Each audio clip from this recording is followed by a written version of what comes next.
the cold winter light of a Lincolnshire beach. Yes, it's a beautiful luminosity, and let's see if we can capture that by using oils fat over lean onto some hardboard that's been primed.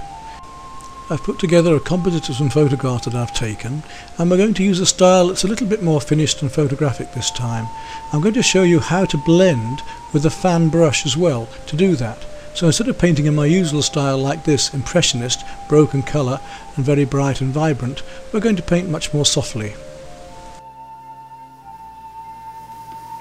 Right, today we're going to work on a long rectangular piece of this one, which is going to be two photographs composited together of the beach just down here in winter, and I'm also going to put a couple of seals into the left here.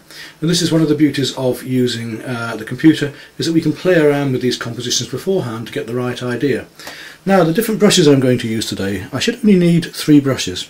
I'm going to use my little filbert here, a long handled nylon, a little flat for the find work. I may need a very small pointed later, but I'm hoping not. And most of all today, this example is going to be about using this fan brush here. Now, the traditional way of using this in oils is for soft blending, for blending clouds together, as we're going to be doing here and down the bottom. Now, the work you've seen me doing a lot of in the past has been very impressionist, and like these examples here, has been broken colour, little short strokes, which of course we can do little short strokes with these brushes. But this one really, in watercolour, it's great for painting trees because we can use it and twist it and go around painting all the branches and leaves, and we can do the same with oils. But the traditional way of using these was to blend clouds and to blend shapes and colours. And that's what we're going to do here. We're going to paint onto this white hardboard, which will soak the paint in. We've already hand tinted our own frame because I bought this just for a matter of pounds from a local junk shop, and we can do frames up from those very often to make them look really nice and impressive and save some money, because framing these days of course is very expensive. So we shall be blending all of these colours together softly in almost a photographic effect, not such a chunky painterly effect as usual, to show you how we can blend oils with the brush. Painting thinly at first, which will soak into the hardboard, and then getting thicker as we go along and blending softly in until we get a soft, very atmospheric, realistic, almost photographic painting. Well, we have 3 different blues in our palette already that will help do this. We've got cerulean for the cooler, more turquoise areas down here. Then we've got the cobalt and the ultramarine for the stronger blues up here. We can also, of course, change those colours and make them even greener by adding some more yellow. So I'm going to start with my little oval, and we'll work from our lights to our dark tones here. We'll work straight in with these ceruleans, with a little bit of cream into them, and then we'll work in the various mid-greys, and we'll blend those at the end. So I'll just very quickly show you how we're going to work those paints up. I'm going to start with white in nearly all cases on my brush and mix up some cerulean blue with that white, and we'll leave the clouds behind that we're going to paint, and we're going to paint those in afterwards. So with this very light cerulean blue and white thin coat soaking straight into this white emulsioned primer I've done, which gives us the lean, and we're going to put the fat paint, the heavier paint, over the top afterwards, right down to here. I'm going to make this a bit yellower later on as well, and this blue gets stronger as it goes up here. So we've built up now some cobalt blue into the ultramarine, because the cobalt blue is a little bit warmer, and you see I'm getting darker and darker and stronger with this blue as I come up. So the cobalt blue is warmer than the cerulean, and I'm just feathering it in, blending it in gradually to get a smooth surface, one colour coming into another here. And as I come up, I'm going to get stronger still with those blues, more blue in other words, stronger still with the blue look, and eventually there'll be even a little bit of ultramarine coming up into here, because we want this effect of the atmosphere and this lovely winter east coast clear light. The board takes the paint very well, soaks it into the surface so you can add onto it afterwards. It's quite nice to get the slightly directional stroke as well, as if the light is coming down from one angle. Don't be afraid to scumble, that is, rub the surface with the paint into other areas. Now let's take a little bit of the ultramarine, which is one of our strongest blues. We're up here, and that's as strong as we're going to go. A little bit of white into that, because it's still a bit too dark. It's a very light picture, it's a very airy, atmospheric light picture. Plenty of that ultramarine, but with some white now. Up here, and right down and through, and we'll even mix a little bit of the cerulean into that in a minute, just to bring that very lovely turquoisey feeling of the East Coast light back into this picture. So I'm just going to cover it for the moment. This is my fat layer. This is my thin layer underneath. And we're going to put the fatter layers over the top, and it soaks in so quickly into this board. It's not actually drying, but it's soaking in that I can work layers over the top fairly easily. As I say, don't be afraid to come over your clouds a bit here, because we're going to be painting the light over the darks. And I'm going to do the whole sky like this shortly. This is just to give you an idea of how it's done. Right the way along. So there's just a little bit of white showing where the clouds will come there, that's all. Right up into here, right through. I'm going to go back to that turquoise of my cerulean and take some of that stronger cerulean blue and actually bring that back up into here and just feather it into that blue to let one colour glow through another. It's not impressionism, it's not broken colour in this case, or hardly, because I'm actually blending those colours more together. All I'm doing is getting a little bit of this cool blue with the warmer blue, and then coming down into the cooler light areas below, like that, which gives this lovely luminous effect of the light into the distance. And we can just feather that in. Now, if I take my fan brush now and a little bit of terps on it, I can blend that in softly. You see how that works? And we'll do more of this with the clouds later, but I can blend that in with the fan with little tiny soft strokes. So it is in a way broken colour, in a very miniature way though. Blend all of that in to get this effect of light. I'm going to do that all the way across the painting now. So let's get these very light creams in over here as the light shines over the horizon. So this is my lemon yellow and white and a little touch of the blue, cerulean, which is our cool blue over here. A fairly creamy paint I'm painting on, don't make it too terpsy. Nice and light. That comes all the way across, and then these little clouds here start to get bluer. But it's still fairly light, so keep the white going in it. Mix some more white back into that on the board itself. It's a nice, cheerful painting, even though it's a winter's day. See how it's soaking into the board fairly quickly.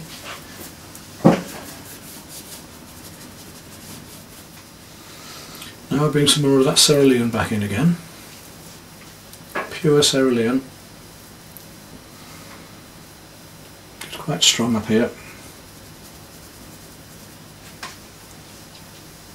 More terps into it. And we'll come back with our fan brush. A little bit of terps on it, and we'll just blend it all in together.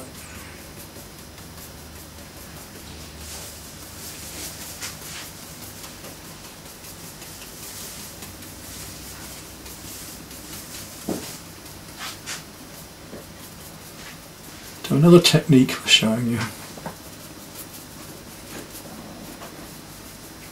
which we'll use more of later when we actually start painting the clouds, but we just want to make sure everything is blended at the moment. Right, that's our blues done, and we've got to start mixing the greys for the clouds of that blue with a little yellow ochre and a touch of rose, just to get a warm yellowy grey going on in the background here, almost greeny grey. I'm going to add a little bit more rose to the colour just to get a bit more warmth into that background. Look how lovely that is with that greeny blue, giving us this distant. A lot of the work can be done with the brush that we're using. We don't have to use the fan brush all that much. It was just to give you an idea of how it could be done. Now we're getting some lovely bluey purples coming across here, and we can make those browner and warmer and grey in a moment by adding some yellow and a little bit of burnt sienna, I suspect. But at the moment I just want to get these lovely fluffy blue purples. So I'm going to take some ultramarine and add a little burnt sienna to that, which will give us a much deeper or warmer grey for these darker clouds here.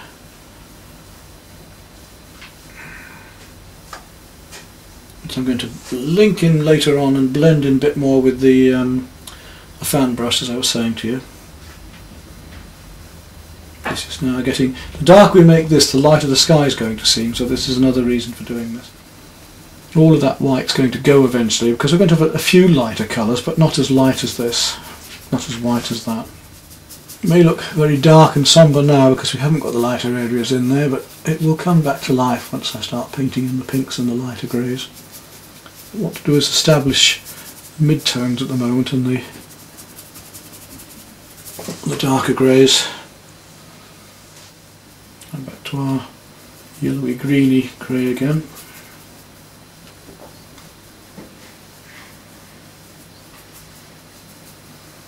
You may even come round with a bit more blue into here again yet, just to bring it back again. Very busy sky. It's one of the reasons I chose this one, because we've got such a lovely busy sky here. I'll take a little bit of chrome yellow now. Try a bit more warmth to this lower sky. But it's actually fairly warm, so I'm going to come back now to the yellow ochre and white. It's a nice warm yellow. And into that I'm going to even put a little bit of rose in a moment. Let's just get this colour going first. Just look at where these lighter bits of cloud are. There's quite a lot of colour in here. I want a touch of the rose, of a red, to that, just to give us a bit more pink in there. That's better. Look at that warmth and what that does. It makes the blues start to sing out. That warmth up into there as well.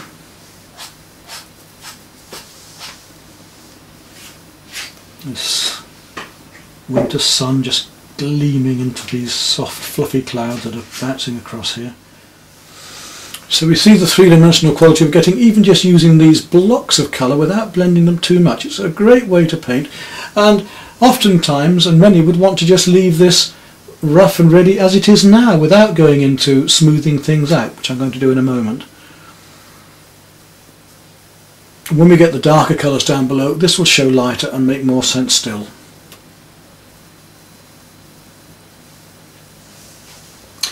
And it's a little bit browner up higher, so I'm going to take a touch of burnt sienna and yellow ochre, just to give a slightly warmer grey with the blue up here. Got some slightly warmer tones in the clouds going on up into there, as you can now see. So these are going to draw the eye forward and make the other colours seem cooler.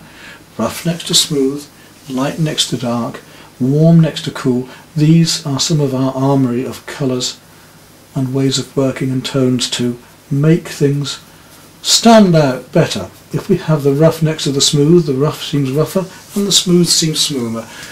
If I put these warmer colours in here now, then the cooler colours again will seem cooler and the other greys will work even better. So we get these lovely effects of the, not a sunset, but almost with this winter weather, it's almost sort of such low light that it's almost as if the light is about to fade down. Now, this is where our fan brush is going to come in. I've already done quite a lot of blending with that filbert, my round artificial sable, nylon sable, which is nice. Now I'm going to come back with the fan brush and just put a little bit of terps on just to get it working, and let's soften in these areas. Let's just now blend them in, swirl them round a bit and get these soft effects for the clouds. without them being too larger brush strokes. So you can see how we can use the fan to just gently soften these edges together if that's the effect you want. So you may want to leave it really rough and ready, or you may want to just blend them in a bit more, as I'm doing here, to make maybe a softer sky effect with your fan brush, so we don't have quite such strong brush strokes and it's all a little bit softer under an effect of light. There we go, then that's that sky about done. Right, next we need to come down to the landscape, so we'll concentrate on this area where the seals are here for the minute and just paint these darker tones in there. Obviously the colours down here are going to be stronger than up here, which is what's going to make those look lighter. So I'm going to use at the moment some yellow ochre, and we'll paint around these objects. The woman and the dog that I've got in the photograph, I'm going to paint him later. The actual seaweed here is quite warm, but the colour coming down here is a cooler colour, although it's got some warm in it. So we've got a sort of greeny yellow happening. Let's have a look at that, that's better. Now let's just try some of that coming down here. We're going to paint a darker line in between there in a moment. Just paint that coming down, this greeny yellow colour coming right down through here. We'll see how immediately it makes the sky look lighter because it's darker than the sky. And it's, like I said, dark against light, warm against cool, and rough against smooth. And then it becomes more purpley, a cooler colour altogether down here. We'll take a little bit of purple and add that into that. So it's got this slight purple tint coming down actually into the edge of that. And just letting the colours blend one into another all the way down there. And in fact it starts to come across here as well. And I'm going to do a bit of underpainting now and use this colour, put some light on top of this later, use this colour to do my horizon way across here for the sea, because I'm going to put light in there later. Comes all the way down.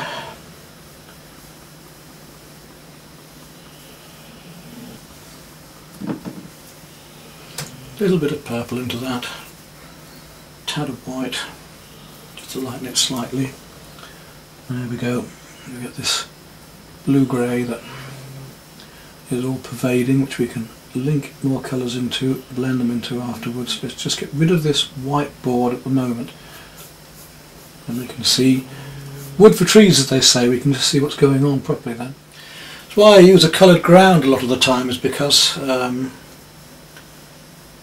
don't like just this white surface. We need to get colour on. Cobalt blue into that.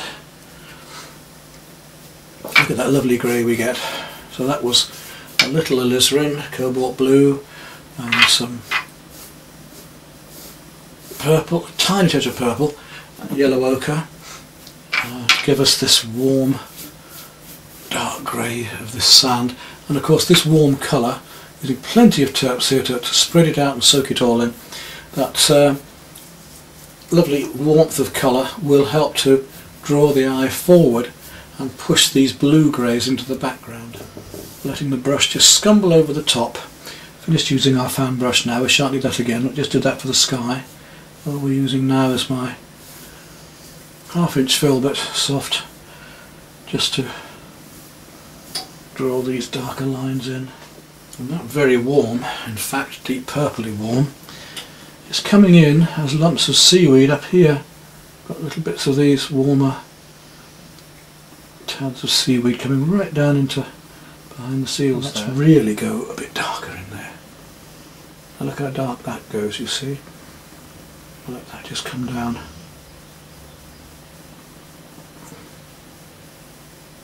Roughly in the background, just feeling this edge of this hedge. They seem very dark earlier on, but now we're actually putting in some of these darker colours here. Those bits are seeming a lot lighter. You can start to blend some of these darks over here as well. Use your terps now, thin coats now of just almost like watercolour, just glazing some of these dark strips across. Get the feel of these bands of mud and sand and bits of weed and stuff that are happening over here. An impression now of these bits of weed, grass, and this sort of late afternoon, cold winter, low light. We've got quite a low light in here. I'll paint details like the figure and stuff on top later. Let's just get these background darks and shades of blue-greys established, receding into the distance there. You can begin to see now how these bands of colour are going to operate and work, giving us this aerial perspective. Linear would be drawn perspective, as in an X shape to a one-point vanishing point, but this is use of different warms and cools to get the feeling of the sand and the land going back in colour.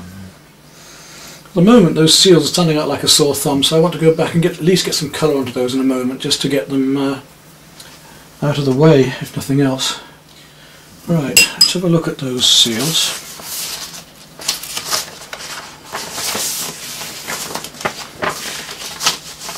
And just get a base coat down, even if nothing much more. We'll use a bit of yellow ochre and a touch of pink just to get a basic tone onto those. Thinly, this nice thin wash of oil just to get rid of the white. And then Mr. Seal down here as well, he wants a bit of work just to get him tinted in, get rid of that white.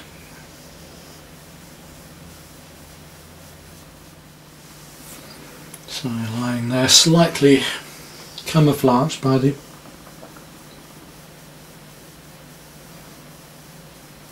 put a bit more of the water around him, I think, to make him stand out. And maybe he's lying in a bit of water there, so we'll just lighten that area. It's wet around there. Lightens up a little bit and start to bring warms to the front, the way that the light shines across this slightly oily and wet seal fur. Once we've established some of our tones like that, we can start to look at these lighter areas here that are going to be part of the joy of painting, and of course these are reflecting these colours above. So we need to make some more of that lovely blue and yellows and blues, and just look at where they're coming. We know that we've got some lighter areas there against the seal. How painting in these lights, which is the fun part of it, suddenly brings the thing back to life. You can see how I'm using the surface of the brush marks that I've painted on my priming of the board to let the paint come dryly over the top and just catch them. So I'm not painting straight into it. And I've got to be careful here because we need to get a thin line here that leaves a little dark edge at the top, because these sand flats have these areas of reflective wet sand and water, but also have the dark areas. And suddenly the painting starts to make sense, doesn't it? So we're using lemon yellow and white to get the cream with a little touch of cerulean, and now I'm using even more of the cerulean into it to get the blues coming on down here in the foreground. And then as it comes through there, there's a bit more of the pink. And we can see now we're using a few vertical strokes as well to start to get the feeling of the reflections on the sand. So we've built up our underpainting. One of the things with painting water is not to just paint all horizontals, is to actually look at when there are a series of verticals in the water, and tend to paint the verticals actually first of all and go back with the horizontals over the top maybe afterwards at times. Get the feeling of wetness around the sand of these on these seals as well. And some of the even warmer browns coming in here. which will make those cools seem cooler in the background again. And give us that acidy warmth that would be rather nice to get. An effect of glistening light from the evening coming on down through these soft sands. We don't want to overdo these seals. I mean, the whole idea of them is that they are hiding away there. We don't see too much of them. Okay, let's look at these small figures up here, and all I need for that is a clean brush for a start, and then I think we need the Prussian blue to make that very dark again, and a little touch of the brown just to warm it a fraction. And where do they come? Right about here, about a quarter of the way up, so 1 1/4 here and 1/4, so they're just inside a quarter, so they're about there, which makes sense. Yes, we've got the figure, the woman, about here. It gives the whole thing a lot of different scale, because now we paint that in like that, coming down to her waist, and then her arm commanding the dog, and the other one just coming out like that. Almost made that too pleb there, so be careful. And her legs and down.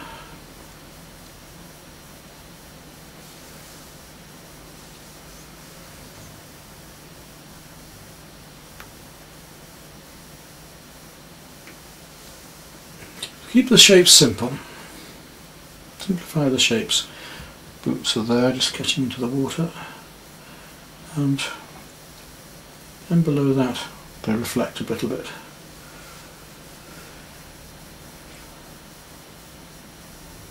Front of her face. And come back to the jeans, and we'll use some of our cobalt blue. And we've got our figure.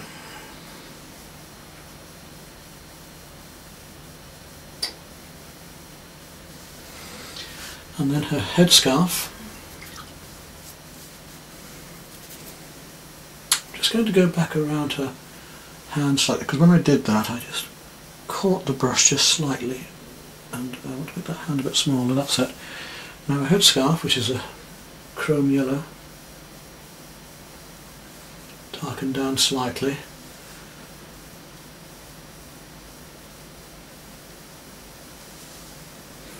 And there she is, that's all we're going to need there.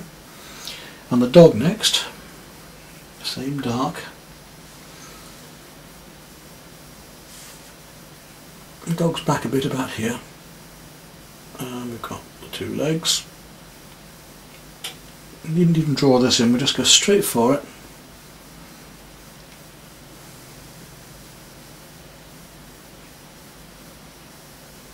The body. Coming forward of the dog, going back there, back legs, don't make dog too small.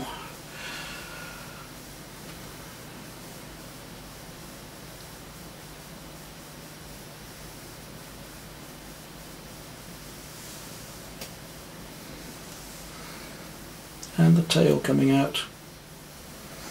If your brush isn't quite there, well, use the end of it just to bite back in there. It's just standing because it's slightly darker in places along there, just to make it stand out a bit more, give her a bit more. We're going to have the occasional little bit of mess or rock or weed on here as well.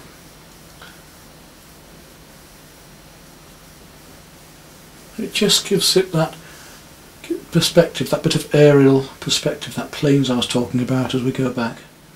I've got to get some of these warms here that we did earlier on a little bit stronger and looking a bit more like it's weed coming down closer to us. We'll use some of these blues just to Look up here a bit where the light's catching with the sand and making it a bit cooler back there, so that we push that, link this together, because at the moment there's almost a feeling of two paintings going on here. We don't want that. The whole thing has to be linked together. Now we're almost there then. Just a word about this seal here, because it's standing out a bit too much still. So it's supposed to be a part of the picture, not taking it over. I'm not sure whether we need a bit more cool on there or not. Let's have a look and see if we need to actually push that seal back a bit and make him a bit cooler and just catch the light on it. Let's soften this back into there a bit, look.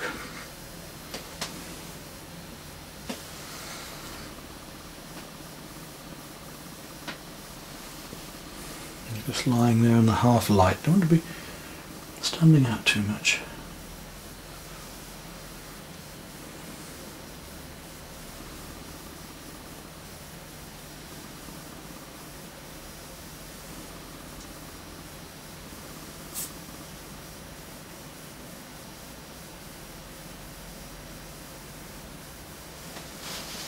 Just a few more highlights.